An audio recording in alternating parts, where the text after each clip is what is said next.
Welcome to episode 85 of Cars on Call. This is not Steve Schutz today. He is AWOLO. He is gone. He has went to Rensport this weekend and left me in the helm. So here we go. We'll see how it works out, guys. I've got Adams with an S. Hudson. He's our raconteur, collector, and exquisite purveyor of automotive trivia. And we're going to be joined today by special guest Bobby Crumpley. I'll tell how I got to know Bobby. Well, I should say how I got to meet him via email, and now we're meeting in person on the podcast today. But Bobby, while we're talking here, feel free to chime in. We'll do a little bit of news. I'm going to do some car spotting. I'll do a safety segment, and then it's going to be the Bobby show at the end here. All right. So I don't know if you read the news, but there's a wrongful death trial going on in California against Tesla. Michael Carey is the attorney for Tesla. And I brought it up because we've talked about this autopilot with Tesla and its beta software. I think it's dangerous. I think it's bad. I think it's awful. But Michael Carey, who's the lawyer for Tesla, is arguing in court that Tesla's not at fault in the crash in which his vehicle actually made a sharp turn across two lanes of traffic. He called it a classic human error. And he said that autopilot is just basically just fancy cruise control. Now here you've got, the lead lawyer for Tesla calling their autopilot fancy cruise control. I just find that absolutely ludicrous that's how he's handling that in court. I think they're going to come out, they're going to lose in California with this. But I just find it tragic that that even the company is calling it that, but it's beta software that released to drivers on the road. And so, of course, the National Highway Traffic Safety Administration was asked to what their thoughts were on this. And previously, her name is Veronica Morales, said that the position of NHTSA is they remind the public that all advanced driver assistance systems require the human driver to be in control and fully engaged in the driving task at all times. Accordingly, all state laws hold the human driver responsible for the operation of their vehicles. So it's going to be very interesting to see in this court whether they go along with NHTSA saying it doesn't matter if the car has autopilot or if it just has a fancy cruise control.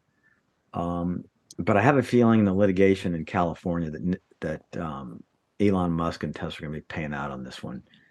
But once again, I just wanted to bring this up because I've spoken adamantly that automobiles are no place to release beta software like we have on our phones and our computers. There's just absolutely no role of it. And we need to fall more in line with Germany's policy, the way they're bringing in autopilot designated highway sections. It's proven that their cars can do it. The drivers remain much more responsible. And here in America, it's just, once again, it's the wild, wild west. And I think eventually that autonomous driving will be safer than humans. I mean, we've seen that with distracted driving and texting. But let's get the software right. Let's not beta test it in the hands of idiots. And people you've seen all the pictures on YouTube. Their dogs in the front seat, their cats in the front seat, the kids, they're in the back seat. And Americans just aren't ready for autopilot in beta version. Well, Adams, I see you chomping at the bit. Well, it bugs me on a few levels. First of all, and I'm shocked that the attorney's stance is calling it fancy cruise control. That almost sounds so dismissive. It's almost anti. In other words, it's almost like he's on the prosecution side. It does not sound like a defense at all. And the second thing, we continue to blur the meaning of words. This is, I believe, whatever language you speak, you have a certain definition of words. I read the other day that the overused word of literally is now redefined as figuratively. Well, that's not what it means. Those are opposite words. Moreover, we saw a little bit more casually last week in the episode that sedans, automobiles with four doors, are now called sport coupes. Well, those are not coupes. And so to call it autonomous, which implies that it is self-directed and it is able to do things on its own accord, and yet then say, no, the driver has to be in full control at all times. Well, which is it? I mean, you're sending a completely mixed message. Are you a passenger in the car or are you fully responsible for 8,000 pounds of missile going 70 or 80 miles an hour down the road? It's one or the other. It is not that you're just sitting in a car and pushing a few buttons and then you can go read or play Sudoku. That's not what you're supposed to be doing. You're either in control of the car or you're not in control of the car. Moreover, on like 3 levels of this rant, who is to blame? Like if they're saying, oh, well, it's not the driver. Well, no, the driver should have been paying attention. Well, no, the driver followed the lead of the manufacturer that said that all you got to do is sit back and watch the steering wheel move and watch the brake pedal go in and out. Well, then who is at fault? Is it the software designer? Is it the faulty triangulation of the satellites? Was weather a problem because some of the signal got interfered with? This whole thing is so dang murky, and we're back to your point, Stephan. We're just not ready for it. What's going to be interesting in this one, Adams and Bobby, is that imagine this: the Tesla caught fire and burn up, so there's no black box. So Tesla, it is going to be purely argumentative because there's no proof of whether or not the car was in autopilot, or did the autopilot not function properly. So it's going to be interesting to see how the jury and what the attitude of cars with these capabilities were, the presumption that it wasn't autopilot. So it's good, but they can't prove it. So it's going to be, I'm going to watch this trial and see the outcome. Yep. What do you think, Bobby? Oh, I think Bobby can see us, but he can't hear us. All right, so Bobby's going to rejoin. So we'll get his comments when he comes back. Well, I tell you what, since you're Steve, I'll be Bobby, and we'll make up things. Okay, fair enough. We're just going to swap it around. Swap it around. All right, so next is we will move on to car spotting. So this is Jerry Bank, is Jeff Bank's father. Jeff Bank has been a former host, co-host on the show, and he spotted the Oscar Meyer Weinermobile. And I don't know if you have ever had the pleasure of seeing the Oscar Meyer Weinermobile. There it is. There it is. There's a picture of Wiener glory. But I saw it one time and I got the biggest smile on my face. To see this thing going down the road is just an absolute joy. And it brought, I know I took a picture of it, but I couldn't find it. So yeah, hats off to Mr. Jerry Bank for snapping a picture of the Oscar Meyer Weinermobile. You know, I tell you, man, I've seen that thing a few times in traffic, and I'll relate a story from my childhood about having seen it the first time, but I never really noticed the bun mobile, whatever that is underneath it. Looks pretty good. I mean, that's not bad looking. The rest of it is just so comical. And like you said, Steph, you can't help but look at that and smile. It's a big wiener going down the road. It brings out the 12-year-old and everybody just to see that thing. But the car underneath, it's not bad looking, except for the goofy grin, the Mazda-esque grin. Jeff won't appreciate that comment. But I think the beauty of it, it's just the fact to say Weinermobile. I mean, just the fact to say it makes me laugh. It makes me, once again, like you said, turn into an adolescent juvenile male who's just got, the funny, who thinks everything is funny that relates to genitalia. Yeah, exactly. There we go. But the first, interestingly, the first Weinermobile, I looked it up, came out in 1936. And sadly, but I mean, they scrapped it to give the medal back to aid in the World War II effort. Do you know what the driver of the Weinermobile is called, Mr. Trivia? Let me guess about this. Oh, man. The Coney captain? I don't know. He's called the hot dogger. As he should be, by gosh. And sadly, they have renamed it. They say temporarily the Frankmobile. No. No, they can't do that. You got to leave the wiener word in there. But here, look at this next picture. They actually, in 2019, they auctioned off a couple nights in the Weinermobile as an Airbnb. how cool would that? And they set up a little, picnic ground outside and everything. And how cool would that have been? Oh, it just rewrites the whole plot, just it's just Wieners in the Wienermobile. yeah. Oh, I There knew we it go. was coming out. I knew it. To go back to the childhood version of this, and thank heaven for the publicity PR department at Oscar Meyer that came out with it. I had no idea it came out that early, but in about 1967, 8, something like that, I lived in Mobile, Alabama, and we were riding back from somewhere, and I saw the Weinermobile in traffic, and it's pretty unmistakable. It's a lot bigger than a person thinks, and it dominated the traffic scene, and I just implored my mother to chase that thing down. I don't know what we thought we were going to do when we caught it, but we got up to it next to a traffic light. I'm just laughing like an idiot. And at that time, I really am, I guess, what age am I? I'm 12 to 10 or something years old. And I'm just laughing at it. And, we didn't have cell phones to take pictures. And, Lord help you if you made a bad photo with expensive film.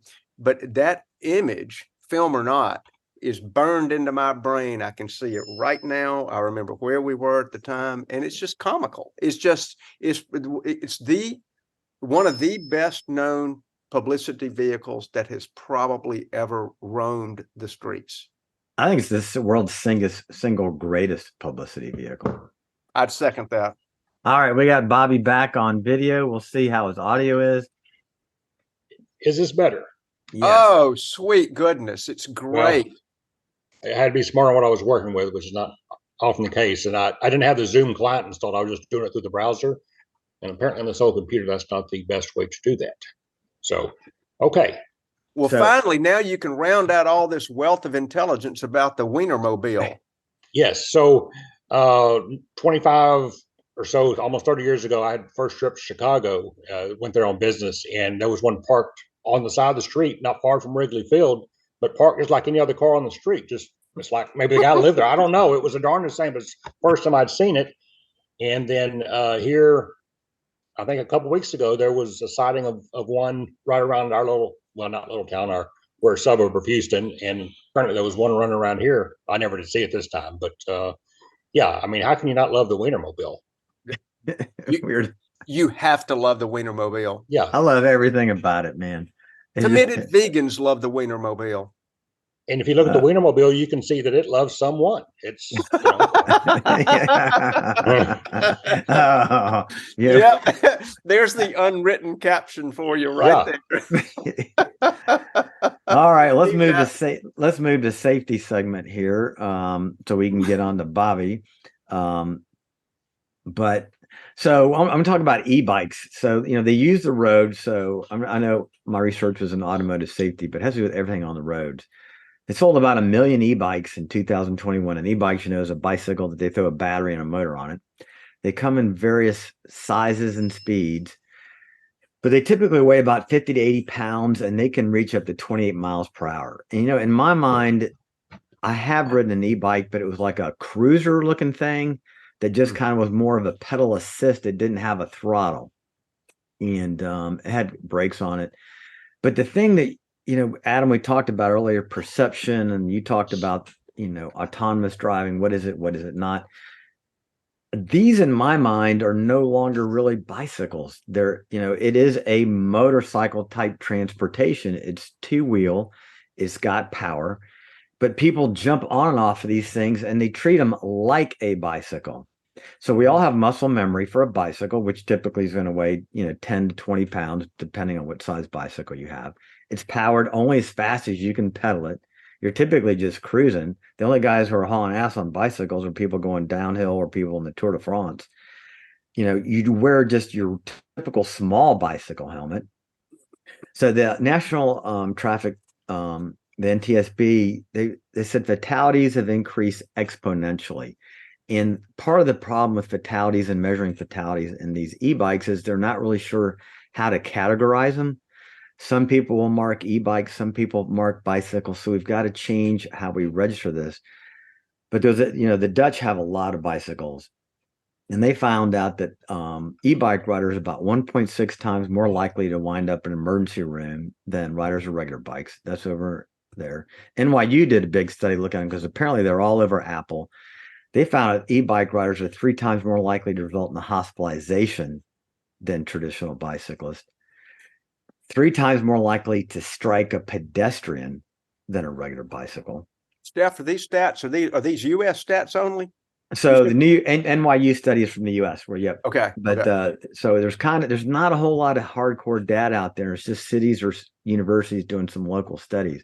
But the other thing that was interesting that came out of the New York University study, they also looked at injury patterns. And you can imagine, you are going to have far greater injuries on an electric bike than you are on a regular bike because you're going faster. And they found that people on electric bikes tend to be going too fast and then they can't stop. That's why they're striking pedestrians. They're blowing through intersections. Can you imagine trying to stop a bicycle that weighs 80 pounds? And you've ridden a bicycle your whole life where you throw the back brake on and you come to a stop, you skid. Well, these things don't stop quite like that. Mm-hmm. And the other thing that's interesting and deep diving into this big lawsuit, once again, coming out of California that I'll mention here a little bit, is a lot of these bicycle manufacturers are using de facto off-the-shelf OEM parts. So they're using brakes and brake cables from regular bicycles. So these are brake cables designed for a 15-pound bicycle, not a 60 to 80-pound bicycle. So the cables stretch, the cables wear out, the brakes require replacement. I mean, how often did you ever think about replacing the brake pads on your bicycle as a kid? You didn't have to. But on these e-bikes, I mean, it's like these are vehicles that have to be maintained. And then the question also is interesting is, well, what age is appropriate for an e-bike? You know, we really don't have, the only real law in California is if it's a class E3 bike, which will reach 28 miles per hour, they do have age restrictions. But there's no age restrictions for class 1 and class 2 e-bikes, which go less than 20 miles per hour. And in reading this article, Bicycling Magazine, written by Peter Flax, apparently I live out in the country, so I'm not in the city all the time. But apparently, these e-bikes have become the de facto mode of traveling for affluent kids. It's just the way they're getting around their neighborhoods. You know, they're either in golf carts or they're riding these things around. Well, in California, the big lawsuit is versus Rad Power Bikes, which is one of the largest selling bikes. A 12-year-old girl, and let me pull the picture up here. I do have the picture up. You can see this is the Rad Power e-bike that's very popular with kids. It's got the step through. So listeners, the step through is like a classic bike you'll see in the Netherlands where you don't have to throw your leg up in the air. You just step through the bike, get on it. And they sell these pads that go on the back for a passenger. So here a 12-year-old and 11-year-old girl get on this bicycle, this Rad Power e-bike. Well, you know, I feel my heart goes out to the family that lost the girl and the daughter. I took care of plenty of kids that died in the ER. It's just, no parent should have to bury a child. And I unfortunately saw too much of it in my career. So I don't want to put down and push that aside, but I'm sorry, a 12-year-old and 11-year-old don't belong on these things. Okay. This is a motorized vehicle. Another thing is their neighborhood had a 14% grade of hill. 14% grade. I mean, that is steep. So they were going down this hill. They lost control. The bike crashed. The girl had a head injury, ended up dying. It's terrible. But this is one of the first big major lawsuits that's bringing in the whole question, kind of like the Tesla lawsuit, is where is the law? There really isn't any law. The manual says 16 and older. Who reads manuals? I mean, Moses wandered the desert for 40 years because he wasn't going to read the instructions. So this is, once again, this is going to be another lawsuit that's going to bring up some very interesting things about age restrictions. But I can see this is going to be a big, they already are a problem in terms of injuries, fatalities. There's been several pedestrians killed by e-bikes. Imagine you get hit by a bike that weighs 80 pounds, got a 150-pound male on it, and it's doing 20 miles per hour. I mean, that's, it's not going to end well for pedestrians. So something else to watch if you have these with your kids, be careful about who you're letting ride. They're wearing bicycle helmets on something that's goes way faster than a bicycle. They're not wearing long pants. They're not wearing protective gear.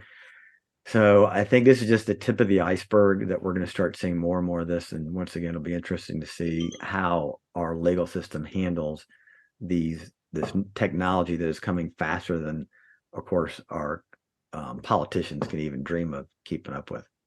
So Adams, I can see the fumes coming out already. I can see you fidgeting all over the place. So we'll let you go, then Bobby can go.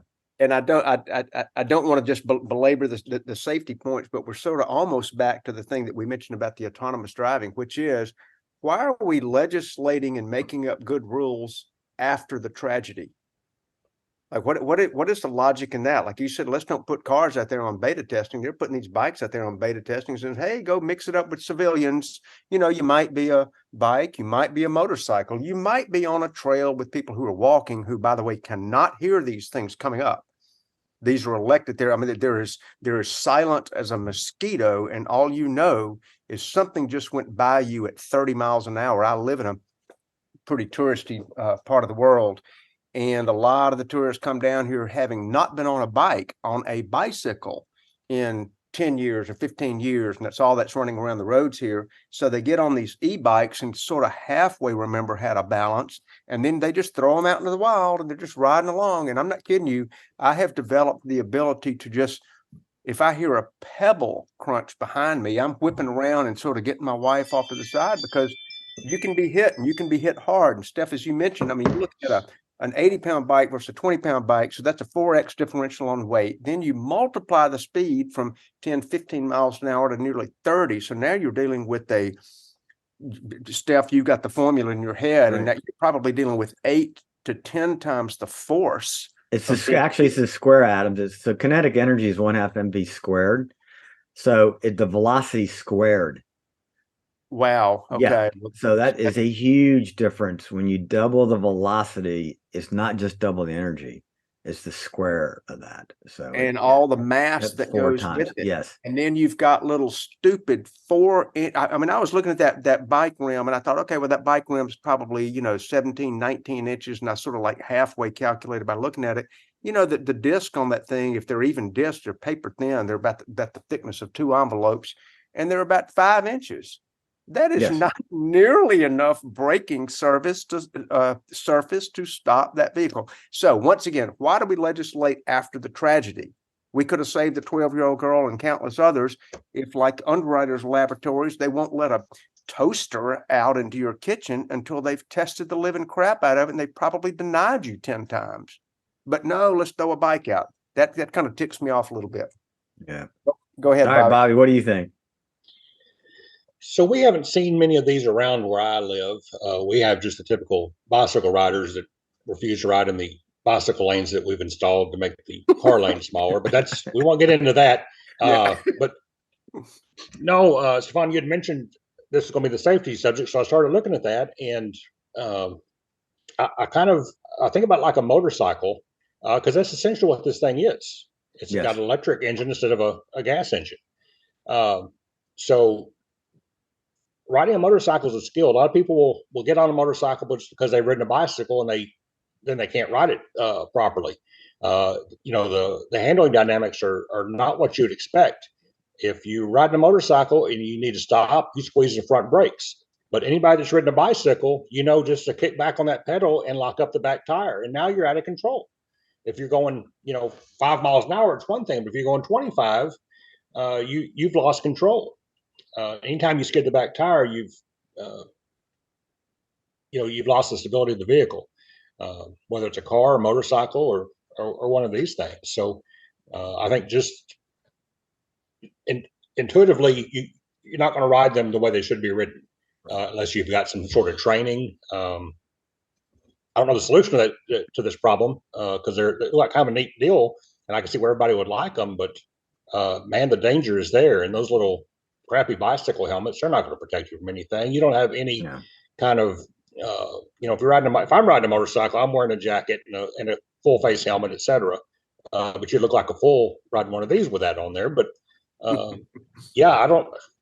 It's just not a good thing. I don't know the answer or the solution, but other than spreading the word on the dangers of these. Yeah. And, So mamas, don't let your babies ride e-bikes. Yeah. Anybody that's in the motorcycle world will tell you best thing you can do is go to a motorcycle rider training and learn how to actually handle a motorcycle. And it's such an eye opener that you don't until you're trained. So this is not good. All right, so we've been listening to Bobby. So I'm going to tell you a little bit how I got to know Bobby. I mean, it's only the second time we've actually spoken, but listeners, I've been talking about I'm building a Cobra, and I'm from ERA, and I've been following him on Bring a Trailer for a long time. And this ERA that I've got a picture up, gorgeous Ming silver with a red interior, came up for sale, and it's a street version, just like I wanted. It's got the right sunburst rims. It has everything I like except for the narrow hips, which I've talked about before. I'm a big narrow hip Cobra fan. So I reached out to Bobby on Bring a Trailer, and the first thing I did was I typed in a comment, love your car, I'm building one, send me emails, we can get together. Here's my email. My posting never showed because you can't leave contact information, which I didn't know on Bring a Trailer. So then I saw a button, contact seller, so I reached out to Bobby. We had several email conversations, phone conversations about his car, and here is just absolutely gorgeous. Show you some other pictures. And Bobby has the distinction of the highest priced ever 427 being sold on Bring a Trailer. The only ERA that was sold that was higher than his was a 289 FIA that was just absolutely virtual perfect representation of an original race car. And here's a nice red interior. And then Mr. Trivia Adams Hudson. You see that blue dot on that tire, Adams? I do indeed see the blue dot. And what is that blue dot for? Is that why they call it a Goodyear blue dot? That is why. Yep. Do you know why they put those dots on tires? For some reason, all I've got is a little thumbnail of the screen image. I hope our viewers can see it. I'm going to say that is and I really don't know this, so I'm just guessing here. Is it something to do with either the valve stem and or the naturally cast weight bias on that tire? You got it right. It's called, so tires aren't a perfect circle when they come out of the mold, and they've got a high point. And some manufacturers mark the side of the tire with the least amount of weight, others mark the highest. So that's what the dots, there could be red dots, yellow dots, blue dots, but that's exactly what it was. So Bobby, why don't you go ahead and tell us a little bit about yourself? Let our listeners get to know you. Well, I'm an old guy that's messed with cars for his entire life. My father was in the car business, so from the time I was just a little boy, I would go down and visit. And it always amazed his salesman that I could stand out in front of the dealership and watch cars drive by, and I could tell you what kind every one was, whether it was a Chevrolet, a Buick, Pontiac, Ford, Mercury. Just by the front of the car, I could tell you what it was. Now, I couldn't do that today because they all look essentially the same, unless it's a horrible BMW or Lexus front ends they've decided to go with. But so my dad, he was not a car guy, even though he was in the car business a whole lot. He loved Cadillacs, and it always would aggravate him when I would buy some kind of old car and fix it up. He just couldn't understand, why would you want an old car? Why would you want a Model A Ford? That was his first car, and it was a horrible car. Of course, this is the 1940s. He's lived through all that. He said, I want a modern car with air conditioning, a nice radio, and leather seats, and all that, cruise control. Of course, because he's a new car dealer. Yeah. Yeah. So he was a used car dealer. Yeah. And if you don't mind clarifying, was he a Cadillac dealer? What kind of dealer was it? No, he was just a used car dealer. Used car. Okay. The biggest percentage of what he sold was Cadillacs. Okay, gotcha. He was known for selling Cadillacs. We're on the Gulf Coast, Texas Gulf Coast, and cars would rust pretty bad here, right near Galveston. And so we would get most of our cars out of Dallas, and we would get most of our Cadillacs from up there because they would be so much nicer, body wise, and bring them down here, and we get a premium for them. But he was from Dallas, so he had contacts up there. But yeah, so we had all sorts of things. And then as time went on, early '80s, I started bringing in Hondas and that was when they were kind of new, and he didn't like the Japanese cars at all. In fact, in about 72, 71 or 72, there was a rep came in with a Honda, driving a Honda 600, and wanted my dad to be the Honda dealer for the area. And one of the salesmen got in the car and drove it down the sidewalk. Everybody in there was laughing. They laughed the guy out of the place. I mean, what are the chances of this car ever being successful? I mean, and folks, yeah, I mean, Bobby's super familiar with them, but if you're thinking about a Honda 600 and thinking like, what does that number mean? Well, that's 600 cc. That's a motorcycle engine. Those things were about as big as 4 suitcases.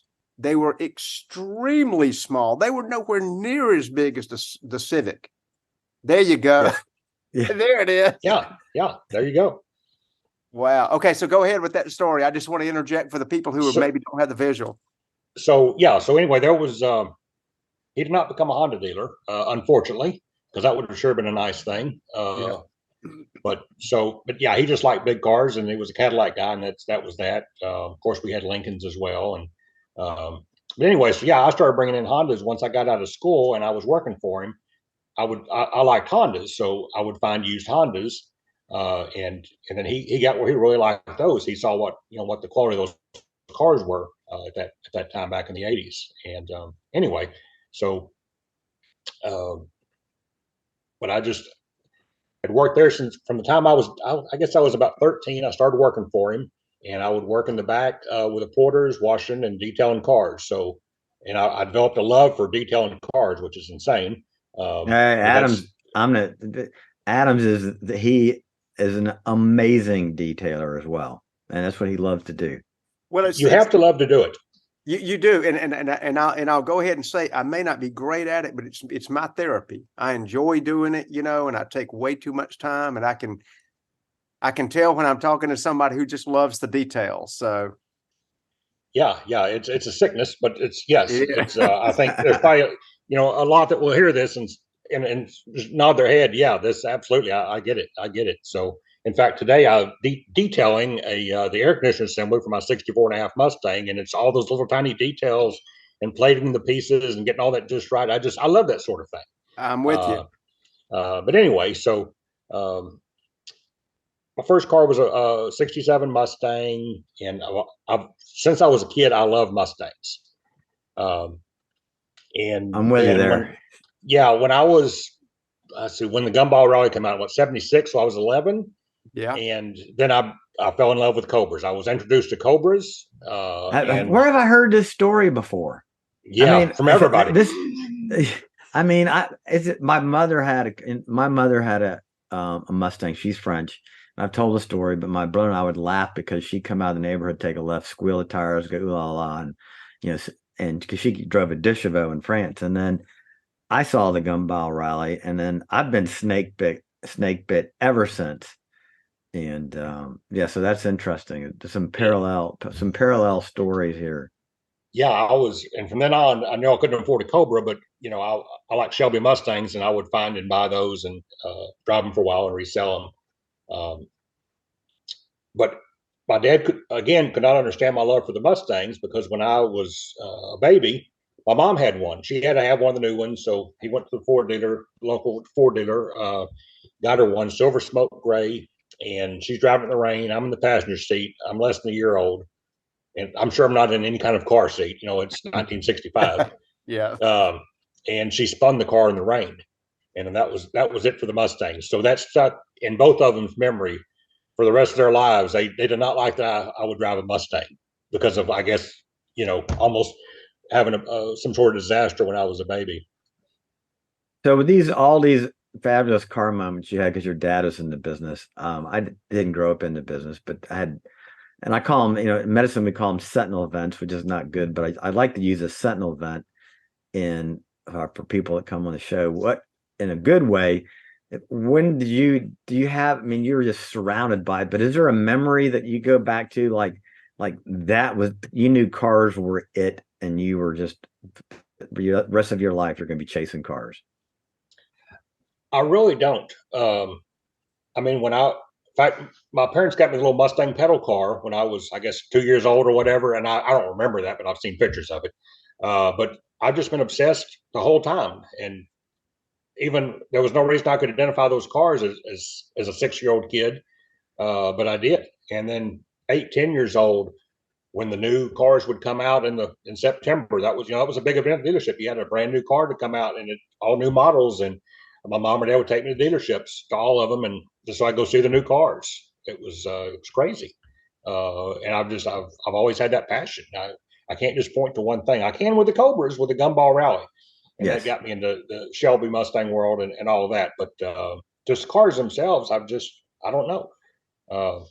I like the way things work and mechanical things and, working on things. So, and my dad, he worked on nothing. He ran his business 7 days a week. So he didn't work on anything. He had mechanics to do that. But I married into a family of mechanics. In fact, I knew several of them before I knew my wife. She was the youngest sister. And so I learned a ton of stuff from them. Still do. We still talk all the time and still share information. So they raced cars, drag race, Pontiacs. So yeah, it's just been around me everywhere. Bobby, it must have been in your DNA somewhere because, I had a moment, Stephan had a moment like when he was, super aware. And I guess a quattroporte in Europe, I think that was his awareness moment. Mine was like singing Austin Healey on the street. But as I said earlier, I can tell a guy who's a detailer because I can look in the background. I see the color of your cabinets. I see the neatness of everything behind you. Nothing's got a speck of dust on it. And you did not detail your shop today. That's probably how it stays. Everything looks lined up just super neatly. So that's kind of like who you are and your person. But when you were 12 years old and Gumball Rally came out, you had to get somebody to take you there. I've got you guys beat by a few years. I was 16 and a fresh driver's license and drove myself to Gumball Rally. And of course, I peeled out in my 68 horsepower bug-eyed Sprite at the time. That was my Cobra. But sure, I had one of those. That's a great car. You did. That was our yeah. first cars. So Bobby, you had to like talk a neighbor or a friend or a family member into taking you. And were they amazed you wanted to go, or like how did that happen with that moment of Gumball Rally? No, we had a movie theater. It was probably about 6 blocks from our house. So me and my Okay. buddies would ride our bicycles over there to the theater. Gotcha. It's where I saw Jaws at, and all those at that Yeah. time. A little bit of theater that was biased. So what I do remember though is when the movie Death Race 2000 came out. I think it was David Carradine, and I wanted to see if it was rated R. Yeah. So I got my dad to take me, and I didn't know. I don't think he realized all the nudity that was in the movie, but I just saw it was about racing cars. So I wanted to go see it. So yeah, it was a little added bonus there. Folks who've not seen that movie, look it up. It's a classic. It's decently well acted. It's got a couple of people you'll know, Raul Julia and Michael Cera's in it. It's got Gary Busey in it. It's got a couple of good looking ladies who drive a 911, but it's really decently well done. I thought. And the Cobra versus Ferrari, which is basically the way precursor to the Ford versus Ferrari movie, which I rewatched this weekend, partly in honor of meeting you on this call. But yeah, that would be a switch to click from there. Did you end up going into the car business at all? So I worked for my dad from, like I said, from the time I was 13 until mid-20s, and at that time, the economy was really bad here. Oil industry in Texas was really bad, so it was tough. So, wife, one son on the way. You start worrying about insurance and all that. So I had to get an actual real job and not sell cars. So, so I've always dealt with the cars on the side as a sideline.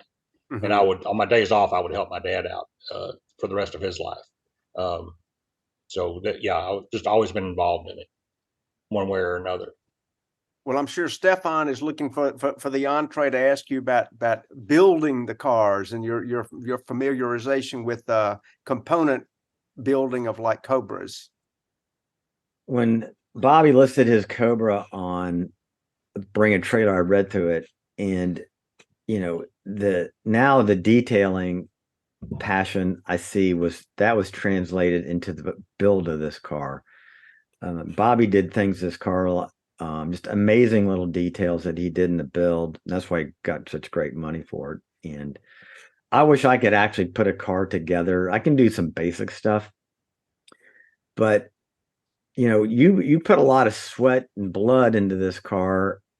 I mean, I know you wanted to move on, but do you regret already selling it, or did you enjoy it and it's just time to move on? And you're kind of like Adams on his 155th car that they just kind of pass through. I can't seem to let them go once they're in my grasp. No, it's actually pretty easy for me to let them go because I'm like Adams. I'm sure I've had so many cars. However, when I watched it load onto the trailer, it was hard. It was harder than I thought it would be because I've let so many of them go, and that one, having planned it for so long before I even started building it, it meant a lot to me. But there'll be plenty more. So that's just part of it. And I know a lot of people they have a tough time letting cars go. They keep cars forever. My wife, she's like me. She's ready for the next car every, once a year, which doesn't make good financial sense, but that's what we do sometimes. But just so it's something different. We just enjoy the different vehicles. And so now we're debating on whether I'd plan on buying the '66 Shelby Mustang or one like it. And now as we've considered it, thought, there's a number of cars we've always wanted to own.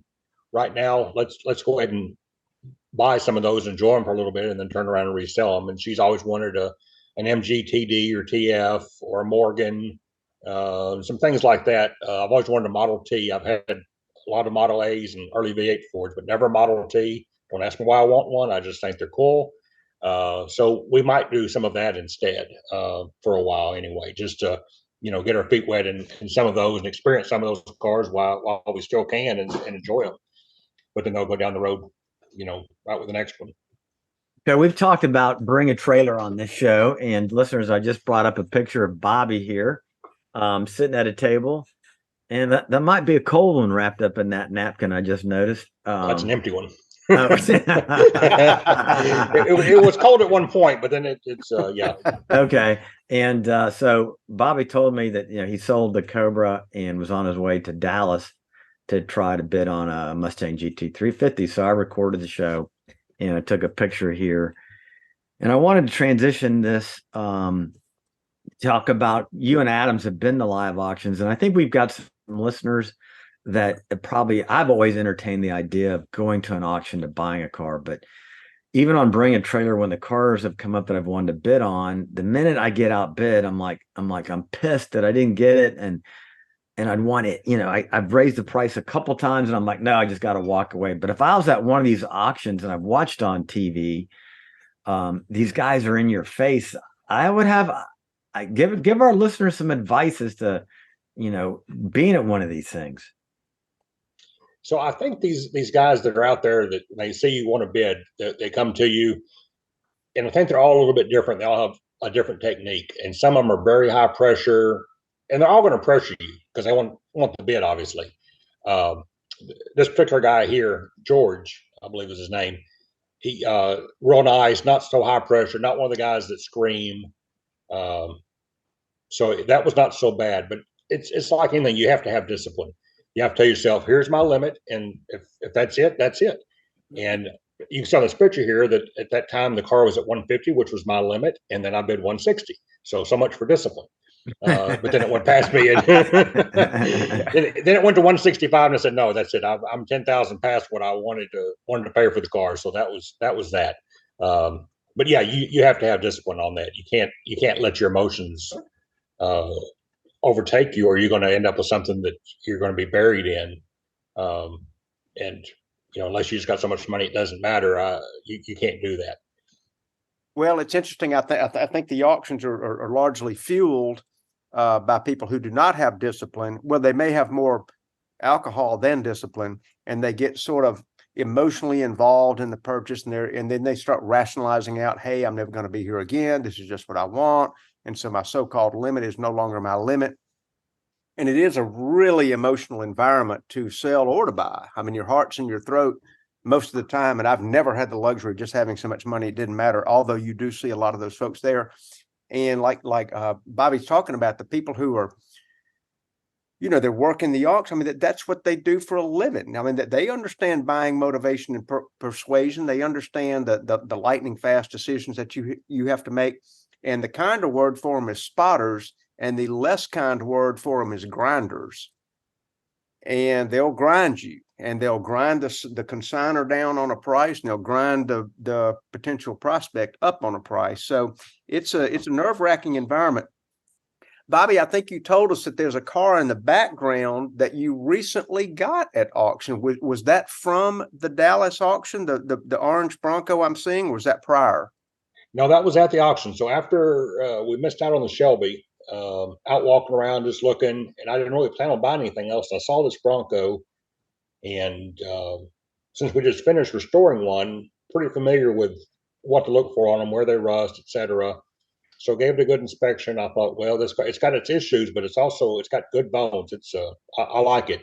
So if it goes cheap, why not? I'll go ahead and raise my hand. And I think so you were on the rebound. You were left. Yes, I was. Yes, I was. You were left at and you felt like you'd saved 160 grand. So why not? Yeah, and it's like I say, it's pretty nice. However, it's an unfinished restoration that they tried to doll up and make it look like it was finished and didn't need anything.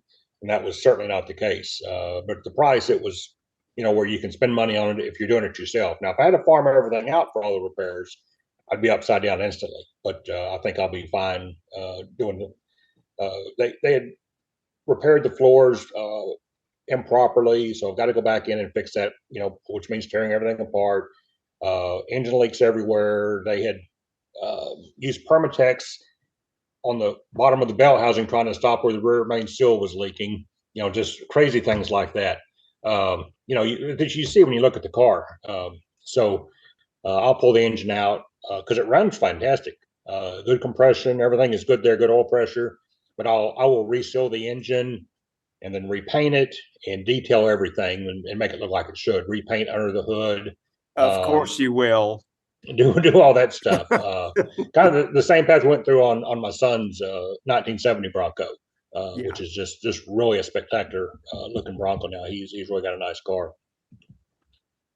But I had texted him during the auction, and I said, I see a lot of beautiful paint jobs on a lot of tired old cars, which includes the one I bought, and a lot of nice paint jobs, but then just all the little details, the weather stripping would be shot, interior tired, poorly prepared or poorly repaired rust issues, that sort of thing.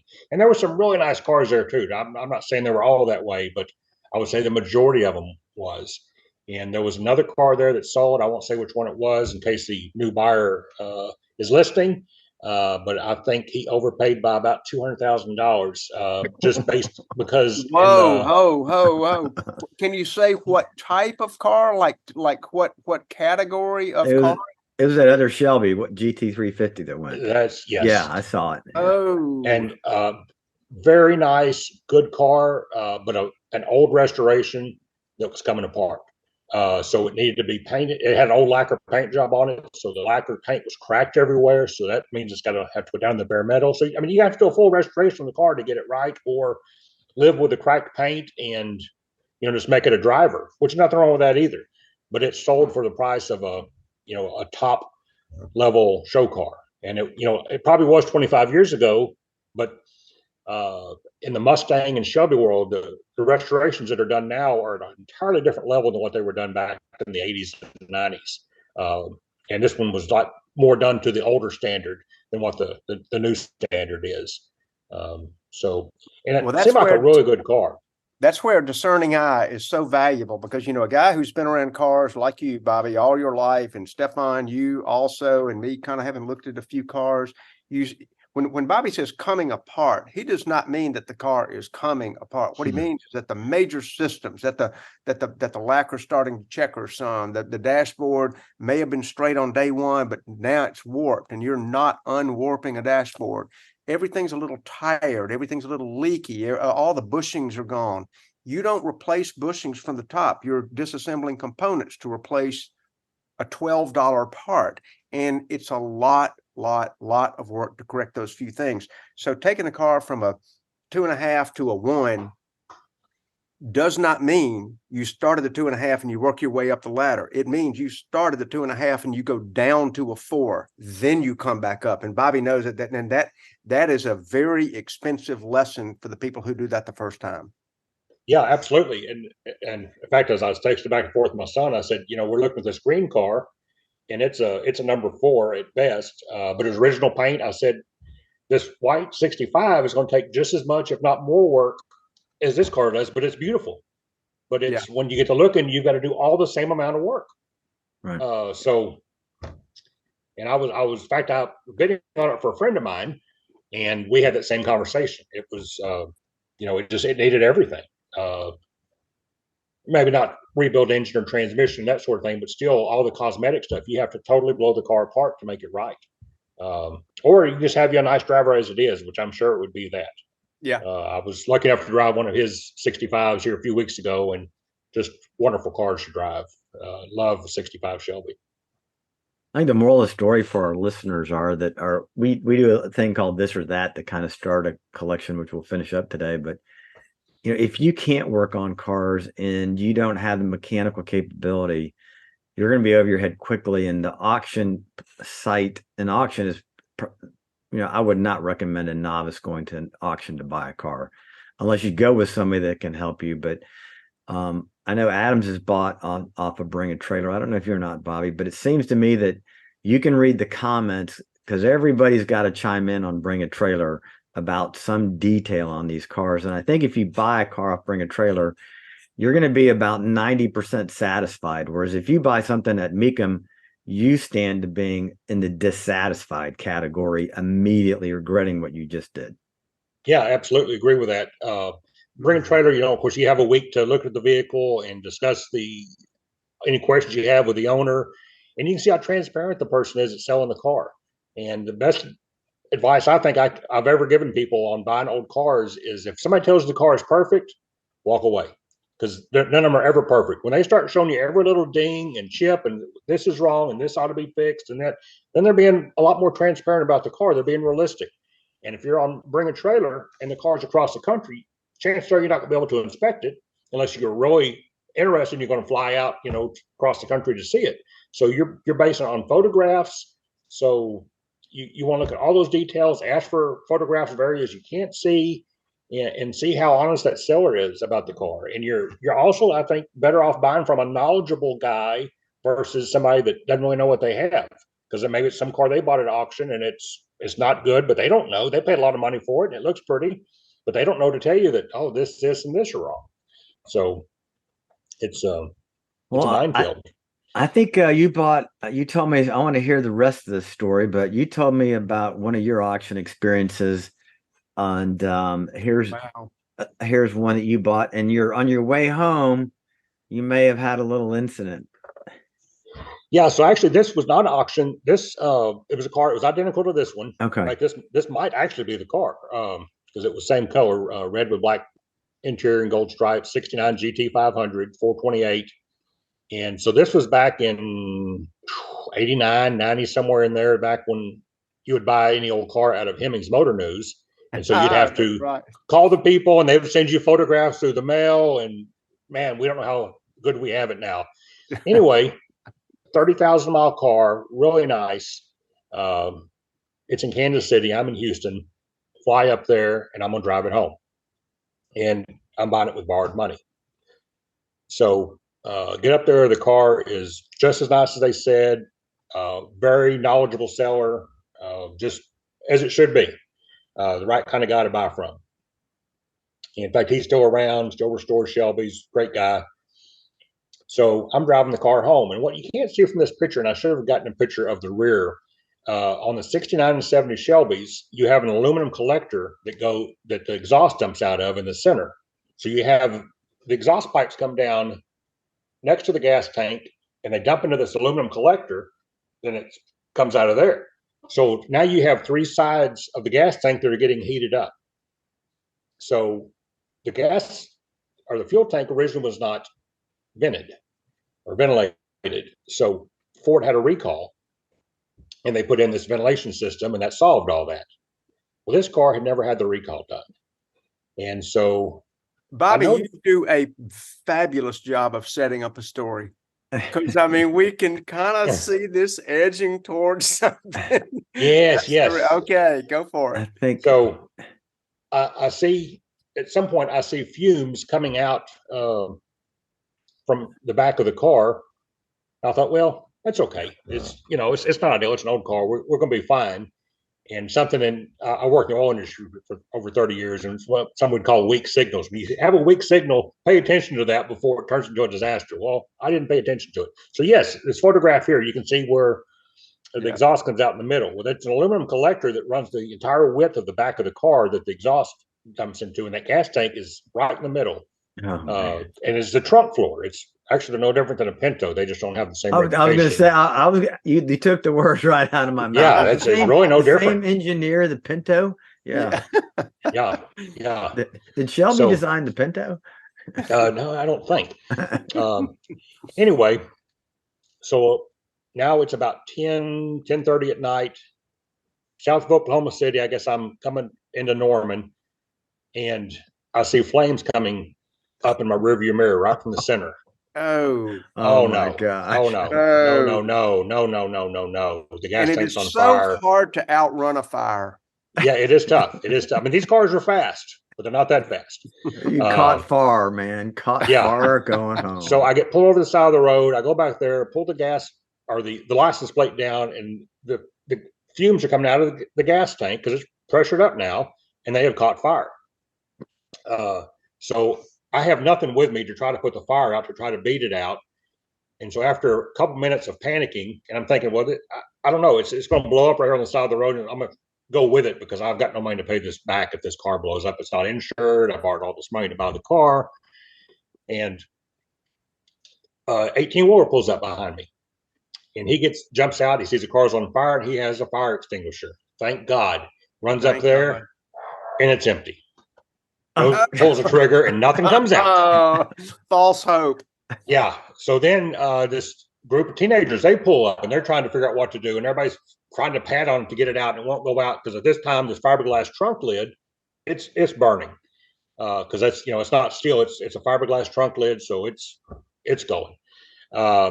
Anyway, he has a Prestone bottle, and we scoop some water out of the bar ditch on the side of the road and pour on there and get it out.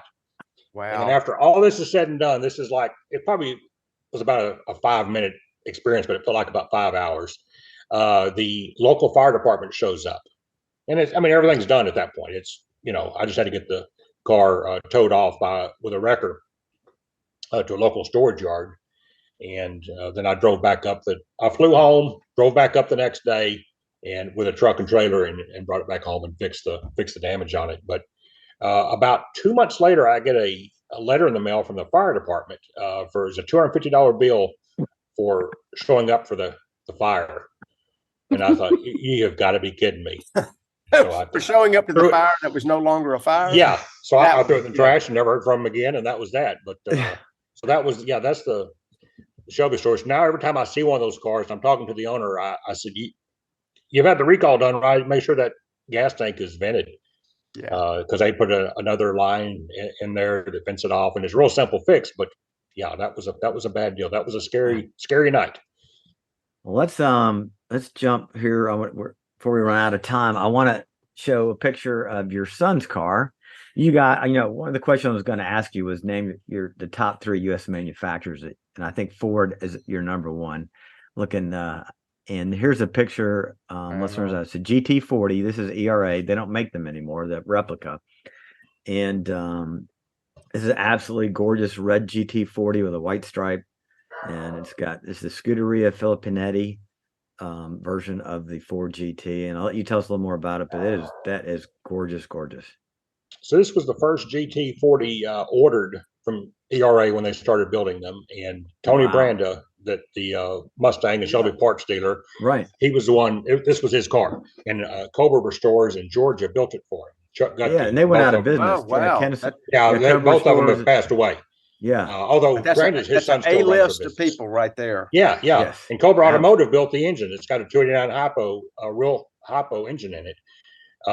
So he had the car for a while, and I don't think he did much with it. And so another guy in Connecticut bought the car from him, and he drove it a few times, and then it sat in his garage. And then he had, I don't remember, I think it was a brain surgery or something. I don't remember exactly what it was, but he couldn't drive the car anymore. So the car just sit there. He'd wipe it off, and it just sit there in a dedicated garage by itself for 25 years plus.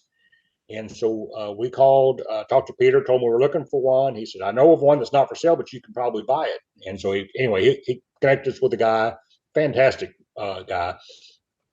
And we flew up there and looked at it, bought the car, and brought it home. And so and then it's just been a matter of, we spent months on it, just bringing everything back to life and going through all the systems, because just car sits 25 years, everything's going to go wrong. So we went through all that, and my son is more obsessive than I am on details, if you can believe that. And so this car he made a that copy is a little shocking. I think just looking for an out here, but go ahead. Yeah, no, it's his Cobras even more so than mine was. But so P1005 raced at Le Mans in 1965. So he copied the livery of that car, and that car later was owned by Salt Walters, and his garage burnt down. That car was in it. So I think pretty much all that was left was a VIN tag, but it's been rebuilt back to an existing car again. But anyway, so he copied that car, and you can see it's got the same Avon tires that had on the 427 Cobra, but he sanded off all the Avon lettering on the side and had the Goodyear script made and the proper font, and then the blue streaks like the original racing tires were, and he applied all that himself. That was a job. That was many hours, and they're done on both sides, just like the originals, inside and out. Okay. Well, I support your original comment that he might be a little bit worse than you. That is an unbelievable amount of time and interest in that. Yeah. And it looks, I can see the safety wire on the Halibrands. Are those real Halibrand knockoffs, or is that, tell us a little bit about what we're looking at? Those are real Halibrand knockoffs that supposedly were on one of the cars that ran at Le Mans back then in the 60s. Wow. Magnesium. So we blasted them down, recoated them, and we wanted them gold, like you get the Dow 7 coating, and some were that way, some were painted. So he searched and searched and searched for the right color, and that's what he came up with. And I think it looks really good. And that is from a 1978 AMC Pacer. And if you just kind of close your eyes, you can see a Pacer of that color. A friend of mine had a Pacer, and it was actually that color gold, and we called it the golden testicle. I mean, John Weidman, my college buddy, had a Pacer, and that was one of the funniest looking cars ever. Oh yeah, I remember that. My wife's first car is a Gremlin. It was a purple Gremlin, and so that is on our list of things I've got to pursue and buy, that she can have for about a month and be tired and realize they were horrible cars. But let's move real quickly to your son's next, to your other car. So listeners, I just brought up this is what's commonly called now a 289, or commonly called a slab side Cobra. That's a new term. That's not an original term, but they called that because of the way the fenders looked like they were kind of sliced. But this is the original 289, and the original small block Cobra that had transverse leaf springs before they went to the 427 with the coil springs. And this one, is that a Princess Blue? It's Viking Blue, which is almost the same color as Princess. Some people think it's the same. They're slightly different, but yeah. Is Princess a tiny bit lighter? Yes. Viking Blue was Ford's race team color in 64, and then went to Guardsman Blue in 65. So tell me, you've got the ERA Cobra that you sold. I see it. I see your Cobra there on the left. You've got the ERA GT40. Just give a 1 minute take on Bring a Trailer, and everybody comments on Superformance versus ERA, and because it's officially licensed, but they're not even made in America. They're made in South Africa, brought to America, whereas the ERA is actually made in America, designed in America. So in my mind, a replica versus replica. But tell me give us, your listeners, your 1 minute opinion on that. Well, it's not. I can do it in 1 minute, but it's not as simple as one is better than the other. Right. So on a 427 car, to my eye, the Super Performance is nowhere close to what I the agree with original looked that. like. The I back agree. end is up too high. Yeah. It's just the kind of pinched, and they're not right. Right. And the ERA cars drive so well. The suspension is so good. They're so solid. That's one of my favorite things. You get in, it's not like you're driving some kid car. You're driving a real car. However, their 289 car, it has got a round tube frame chassis identical to the original. And in fact, the only difference between this and the one Shelby sells is the VIN number on it. They're exactly the same. And this one's my son's, and went to some pretty extreme lengths on, had a custom dashboard made because the glove box is the wrong size. We sourced an original clock, which from a 1962 Galaxy, had that rebuilt and replated and all this. It's got a 289 Hypo engine in it. It does have a 5-speed transmission. Bobby, I think it'd be safe to say that you and your son may need professional help. That is true. You have so outdone me. I mean, Steph, I can't even fit into the conversation of detailing anymore. So you can see why when I started reading the description of Bobby's 427 sold on Bring a Trailer, the way he answered the questions, I'm like, I have to talk to this guy about my car, and then I have to have him on the show because, I mean, I thought we were nuts. I mean, this is just fantastic. Yeah, we're absolutely insane. There's no doubt about that. Both my sons, the advice I gave them, I said, you got to find a woman that's better than you and that will tolerate you, and you'll be happy. And because that's what I've done, and that with their mom, and they've both done that. So they put up with what we do because we're not the easiest people to live with, probably. But yeah, in fact, you can see the even license plates. That's his initials, SRC, and then 289. I was going to ask what that meant. I thought it was some insider thing. I wasn't sure. I caught the 289 part. Right. In fact, he had a 427 license plate, 1965, original one, restored for me that I had on this other car. Of course, I kept that. But in Texas, you can run the year of manufacturer license plate on a car. You have to register with the state, but you can do that. Oh, that's very cool. So you can get a new vintage plate. Well, it has to be an original because the new ones, if you have new ones made, like say this one here of his, it's aluminum where the originals were steel. And if the person at the tax office knows, they can reject it. Chances are they're not going to know. But yeah. And so we just use this for display. He's got an actual plate that's, dedicated to the car, a new one, but for display, it sure looks good on there. In fact, that's his blue Bronco there in front of us, 1970. And you can't see in the photograph, but it has an original 1970 license plate, and it starts off CSX, just like the original Cobras VIN number. Yeah. He was looking for new old stock plates for it, and the guy said, "Well, I've got this one said CSX." And say no more. That's the ones I want. Yep, done. Yeah. Well, Bobby, before we let you go, man, I tell you, you've had a fascinating career starting off on with paying homage to your dad, who probably more or less got you into the car world. Whether or not there was a moment or a day, it clearly set your life trajectory and your interest and your hobby and your enthusiasm. You've now spread it to your sons. Whether that makes you a victor or villain, I guess we're not sure. In our eyes, you're a victor, and that's terrific. And if I can just wind up, or Steph may have a follow-up question. When you're building a car, when you're like redoing a car, do you find yourself more doing it according to your specs and how you want it? Or do you find yourself leaning slightly toward what other people would enjoy? Well, I would say neither. I wish I could do it where it was what I wanted. In fact, up here on this lift up here, you can't see it. I have a 55 Thunderbird, and I was going to do a Conqueror's restoration on that. And I've decided to make it a resto mod. And I've never liked resto mods, but that's what I'm going to do because they're not great cars to drive. I'm going to make this one a nice one to drive. So what I try to make them like the factory made them, and that includes all the correct finishes, colors, etc. So it's not for anybody. And when you look at, we do cars and they'll have overspray on them in places that the factory did. And so it's kind of more tough to do them sloppy like the factory built them than it is to do them neatly. especially when you're OCD like you. Yes. So, Yeah. but we use that as an excuse for here's how we're going to build it, just like the factory did. So we researched that, and fortunately, there are, particularly in the Mustang world, there are a few guys that have restored these for years. They've elevated the art of it, and they share all their information.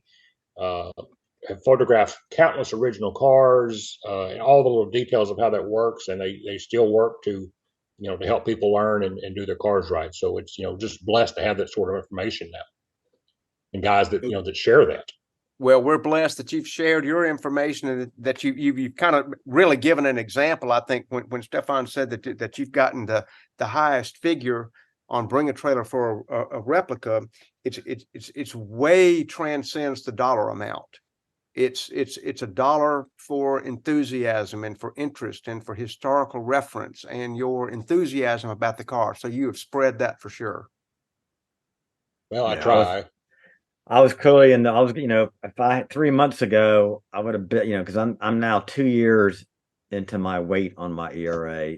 And this car popped up 6 months earlier, 5 months earlier when I could have, Peter said I could cancel he'd give my deposit back at any point in time because he's got more cars that he can't even get built. This was the nicest 427 I ever saw come across Bring a Trailer, and the detail was just explicit. Well, Adams, let's close out with this or that, and so I'll let you explain to Bobby this or that, and then we'll bring it up. This will be pretty dang quick because we're just going to snap to it, and it's really a question of more modern or more vintage. And in honor of our guest today, there's two. There's one is a 1993. There it is, 8,000 mile 93 Mustang SVT Cobra 5-speed. As the viewers out there know, this is kind of like when the Cobra name got sort of reintroduced. And I think that was a Bobby's probably going to correct me. That's like a 235 instead of a 225 horse motor. It was the first and perhaps only year of the IRS, the independent rear suspension. And as an 8,000 mile car, you'll see it bid to 61 grand, and it did not sell. But that particular car sold for 79.2 at a Mecum auction in 2022 when people are a little bit more flush with money. So we'll have to assume the buying ability and probably the real price. I mean, I think the hammer price, if I can back off the 10% in my head, was 72 grand. So somewhere between 61 and 72, that car could probably be bought. And it is a gorgeous color to me. Of course, that's a personal preference with the teal, gray leather interior. And then the other one, so you've got that, like you can spend about 65 to 70 on a car. And the other one is, there it is, bang, man, right on cue, Steph. A GT Fastback K-Code. That's an original K-Code car. It's been mildly resto modded, very mildly. You can see it's got the torque thrust wheels. It is repainted in a silver. Bobby, is that an original silver, do we think? Do we know? I don't think so, no. Okay, yeah, it looks a little more pewter than silver. But that car is an original K-Code car, which in the lexicon of the Mustang world, there was a C code, A code, and K being the highest, a 271 horse solid lifter car. And that car bid off at, what did it bid off at? No, 67,000. 67. But if you read the comments, which we're not going to ask people to do, it did sell to the high bidder post-auction. So here's the deal. You're faced with these two cars. You can only buy one. The auctions are ending in the next 5 minutes. You're only going to bring one home. Which do you pick and what do you bid? Steph, I'm going to let you go first so we can save okay. our guest on the last one. Well, for me, it's the 65 Mustang GT Fastback all day long because the car my mother had that my father bought when we came from France was a Fastback. It wasn't GT, but it was a Fastback. And it was blue with the white interior. And this is my favorite. This and the 67 Fastback I absolutely love this. And I like it's been a little bit restoed to make it a little better driver car. It's got the 5-speed transmission. I would just have to go with this because it's right in my nostalgia wheelhouse as a kid. And this is one you'd pick up and you could drive and you wouldn't have to do anything. And 911R is the seller on this, on Bring a Trailer, who does the most incredible photography. And his cars are completely, I would buy a car all day long from 911R. This guy has sold a lot of cars. He is honest. He is great. And I would have to go with this car just because of the car. And then I would have no qualms because of the seller. Good answer. All right, I think- Adams, you go. We'll let our guest go last. You go. And then Yeah, we'll let Bobby go close it out. Which one? Which is your pick? I had the good fortune of spending a piece of an afternoon with 911R when we were out there at the Barrett Jackson, and everything you just said is exactly right. I mean, his place is immaculate. The bathrooms at his place are immaculate. I mean, Bobby, you'd appreciate it because everything he does is just like you would think by looking at the photography and the quality of his cars. However, I would be picking the 93 8,000-mile car primarily because of usability. Sorry to say that. I know the Resto Mod is probably a good driver. It does not have air conditioning, which I hate to say is a kiss of death for me. I would have this car. I would try to, in my lifetime, keep it under 20,000 miles, but enjoy the living fire out of it for about the same money. All right, Bobby, close us out. Which is your pick? I'm not a big Fox body fan. However, I would go with a 93, just because it's an 8,000-mile original car. Looks to be all original paint. And what I like about 8,000 miles is you can drive the car because it's worth just as much at 8,000 miles, or if you drive it some, or 11,000 miles. The value doesn't change. Now you see these cars that are 50 miles, you can't drive those cars. It's the old chocolate teapot theory where it's just you use it, you ruin it. I never heard the old chocolate teapot. Yeah, Is that a car dealer? I heard that from Keith Martin. Nice. So, and I thought, well, what a perfect analogy. It's what it is. But this one, in fact, I've got a buddy with a 95, 99, 2000 Cobra R, and it's got like 3,500 miles on it. And he drives a little bit, and you can, but if it was 10 miles, you can't drive it. Plus, on the other car, it's done very tastefully. Well, beautiful car, but if I bought it, I know I'd have to take it apart and put it back the way it's supposed to be. Being a K car, and if it started off life as a 6-owner, that's different. Make it a Resto Mod, but this I would have to undo all of that and put it. I couldn't help myself, and there's no reason to because it's a beautiful car. But yeah, and the AC is a must. I'd have to put AC in as well, which on the early ones that's easy. But yeah, I just like nice original cars. It looks like me and you'd be bidding against each other, and Stephan would drive off in the original, the older GT.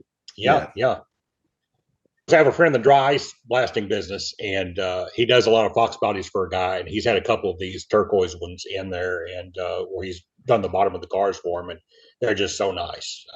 It's so pretty. We clearly need to have Bobby back for a detailing episode, but we will save any more of that because I agree. The dry icing is like a landmark technology. It really is. All right. Well, let's wrap this up. I think we went over, but we've had a great time with our special guest, Bobby, today. Bobby Crumpley, a huge Ford Shelby fan. And I never thought Adams would meet his match in terms of detailing ability, but I think we need to have a detail off. The two of you bring in two cars, and we can make a TV show about it. I concede. I concede. No, I wouldn't go forward with that. So if you're on YouTube, remember to hit the bell, like, listen, subscribe, send in your comments, and stay tuned we'll be back next week. And we should have Steve-O talking all about Rennsport. So if you're a Porsche fan, I'll probably hear more than I want to hear next week, but we'll check you out next week. All right. Thanks. Bye-bye.